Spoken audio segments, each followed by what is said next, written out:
இந்திய அரசியலமைப்பு பகுதி 3. இதில் நம்ம என்ன பார்க்க போறோம்னா இந்திய அரசியலமைப்பின் உருவாக்கம், ஒர்க்கிங் ஆஃப் கான்ஸ்டிடியூஷன் அசம்பிளி. நம்ம கான்ஸ்டிடியூஷன் அசம்பிளி வந்து எப்படி ஒர்க் ஆகுது அப்படின்னு சொல்லிட்டு நம்ம பார்க்கலாம். ஃபர்ஸ்ட் மீட்டிங் வந்து எப்போ நடக்குதுன்னு பார்த்தீங்கன்னா டிசம்பர் 9, 1946 வந்து ஃபர்ஸ்ட் மீட்டிங் நடக்குது. இதோட தற்காலிக தலைவர் டெம்பரரி சேர்மன் யாருன்னு பார்த்தீங்கன்னா சச்சினந்த சின்ஹா. இவர் வந்து இறந்துருவாரு. அதுக்கப்புறம் யாரை தேர்ந்தெடுக்கிறாங்க அப்படின்னா பிரசிடென்ட் தலைவரா வந்து டாக்டர் ராஜேந்திர பிரசாத்தை வந்து தேர்ந்தெடுக்கிறாங்க. ஆனா முஸ்லீம் லீக் வந்து இது முழுமையா வந்து புறக்கணிச்சுது.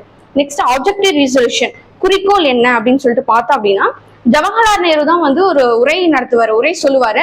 அவர் கொடுத்த உரை தான் வந்து என்னவா நமக்கு கிடைக்கும் அப்படின்னா முகவுரையா கிடைக்கும். அதாவது இந்திய அரசியலமைப்போட ப்ரீஆம்பிளா மாறினது என்னது அப்படின்னா ஜவஹர்லால் நேரோட அந்த ஸ்பீச். அது எப்ப கொடுத்திருப்பாருன்னு பாத்தீங்கன்னா டிசம்பர் 13, 1946 வந்து சொல்லியிருப்பாரு.